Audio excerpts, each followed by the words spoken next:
now we fast forward to today and we get these, and we see all the footage of them looking heavily militarized, having tanks. We then see, we now get the reports that many of them trained in Ukraine, which is an ally of the United States. So these guys were training with U.S. weapons, U.S. training, U.S. drones, all of this. Then we've got also the defense minister of Mexico coming out saying that the defense secretary says that 80% of the weapons seized from the cartels are of U.S. origin, and the rest 20% are from Israel. So he's saying these cartel members have our weapons. We now have reports that they were fighting in Ukraine, which is our training and our weapons. And then you've got the Mexican government's not really doing a whole lot about the cartels. I mean, now they are, because Trump has clearly put on a lot of pressure. I mean, I think that maybe Trump threatening Mexico all the time. And, first he starts blowing up boats in the ocean, and then he starts saying, we're coming after you, Mexico. We're going to send ground troops in. That might have pushed Sheinbaum into actually having to do something if Mexico wants to maintain its sovereignty and not end up like Maduro from Venezuela, right? So maybe I mean, what are you making of all of those links? That seems to be, there's some suspicion there. Then there's people, of course, that always say, oh, the cartels are actually run by the CIA, that they don't operate on their own, that if it was just the cartels operating on their own, they would just be drug runners. They would just be selling drugs. But instead, they've grown into these really powerful, ultra militarized forces. And one has got a question. How did they get all of that infrastructure? How did they get all of those weapons? How did they get those tanks? Because like I said, we're not seeing militia groups here in the United States who have any of this. So what's this about, do you think? These are great questions. So to the Ukraine point you mentioned, so that originally comes from a French outlet called Intelligence Online. And this was reported, a little while back, exactly what you're saying, that there was reports of Mexican cartel members going to Ukraine and learning how to use anti rocket launchers, anti-tank rocket launchers, and learning how to use drones to take down helicopters. And I will say that there was a report just with this latest event that happened, that one of the Mexican military helicopters was attacked. It wasn't taken down, it wasn't shot down, but apparently had to go, land at a military base to kind of get repaired or whatever. So those things are happening.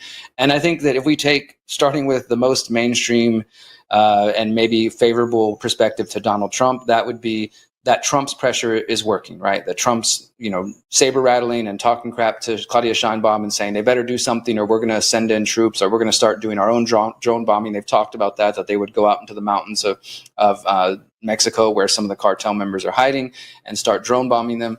And as you said, Claudia Sheinbaum has pushed back every time and said, we'll take help, we'll take intelligence, but we don't want U.S. military here. We're a sovereign nation. So if you want to give that perspective, which I think there's some element of that, then you could just say Trump's pressure is working. And so the Mexican military chose to act. According to the reports I've been reading, they were saying once they found El Mencho, they were sort of deciding, should we go after him? We know there's going to be conflict if we do, or should we just let him go and keep following him? They decided to act knowing that there would be violence, but that they figured they could contain the violence, and it would be over quickly, so it was worth doing. So that's one perspective, and I think there is some truth to that Trump's pressure, saber rattling, and there's also the fact that later this summer, the U.S.-Mexico-Canada agreement, the USMCA, is going to be up for negotiation again, and I think that's another thing, is that Trump is trying to put pressure on Mexico, getting them to do what he wants in order to get better terms on that agreement when it comes up. Now, in terms of the other elements, which there's something to, okay, well, how does the Mexican cartel members travel all the way to Ukraine and get training and then bring that knowledge back?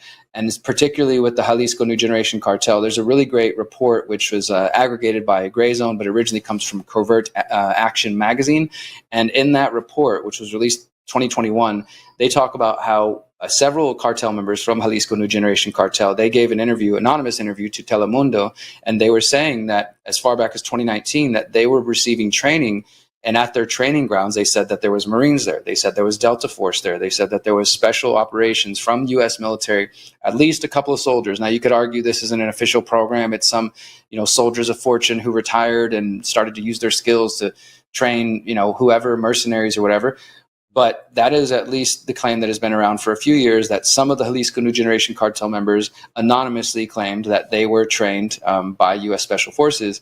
And I think that what's interesting about that is that the Jalisco New Generation Cartel has a specific cell, a specific unit within their organization, because they are highly organized. that is called the Deltas. And the Deltas themselves were very active during this event that just happened the last couple of days. And so you could argue that the Deltas just nicknamed themselves that because, they're trying to mimic U.S. Deltas and give themselves some sort of credibility. Others believe that that is because, they were specifically trained by the Deltas, or maybe even have some more direct connection there. And I don't think these things are beyond the realm of possibility because of the history that we know of the CIA's involvement in drug running and in funding militia groups and mercenary groups in Nicaragua and other countries since the 1980s.